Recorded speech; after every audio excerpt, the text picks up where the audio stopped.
thought I would do a story time today. So I had my dog out the other day, and she's a, I guess, 13, 14 pound Bichon Frise, just a little thing. And we were just walking around the house so she could do her business. And we make our way around the back of the house. Now, we've got, in the back of my house, my yard is sort of, it's unfenced, and we have like what we call a scrub area back there. It's a mild wooded area that's pretty much undeveloped. They're eventually going to be putting a road through there, so, but for now, it's kind of a mild wooded area. So I took her back up onto the little hill that's back there, and she started sniffing around trying to find a place to do her business. And I just happened to look over towards the right-hand side of the scrub area, just towards the entrance. And I see this head turn around and just look down towards my dog. Now, this is the first experience I've ever had. I know we have owls in the area. We've got coyotes, we've got fox, we've got owls, we've got Cooper's hawks, we've got all kinds of different stuff around here. We don't bother them, they don't bother us. It's not a problem.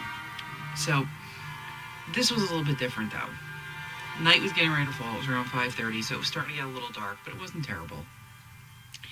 But all I saw was this big old head just turn completely around and look down. And the owl didn't even see me.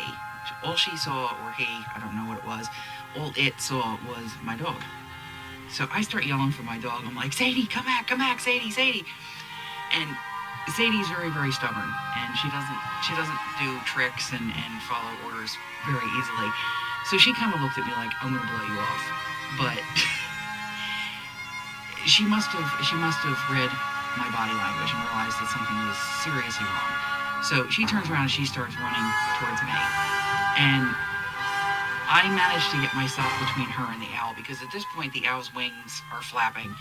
And as soon as she started running back to me, it caught some wind and started heading towards us. So I got between the dog and the owl, and we go flying up to the front of the house.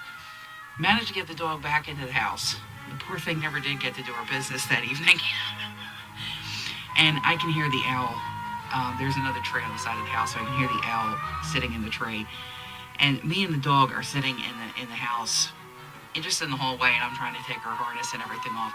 And the two of us are just looking at each other like, what the hell just happened? Now this was a couple nights ago, and I've told this story to a couple people, especially our neighbors, because we have a lot of neighbors who have small dogs and cats. So we're letting people know, hey, you might want to keep an eye on your animals in case, you run into this owl, because obviously it has no qualms about eating your pet. And I had numerous people have told me to do various different things. I've had people tell me to carry a stick with me. I've had people tell me to shoot it. I've had people tell me to throw rocks at it. This is the way I see it. I managed to get my dog back into the house safely, and I was able to cut off the owl. The owl wasn't acting weird. It wasn't acting erratically. It was outside in its home doing owl things. I'm not going to hurt the owl. I'm not going to shoot it. I'm not going to throw rocks at it. If the owl had gotten closer, or if it had actually grabbed my dog, that would have been a different story. I probably would have hit it with a rock or something like that. But in the situation that we had, I was able to do this without hurting the owl. As I said, it's outside in its home doing owl things. So I ain't mad at the owl. There's no reason to be mad at the owl. It's doing owl things, so. Anyway, that was my story time for the week. Hope you enjoyed. If you did, please like, comment, and subscribe. I do try to make at least one video every week, and I promise I'm trying to make them better than this one. And I'll see you next time. Bye.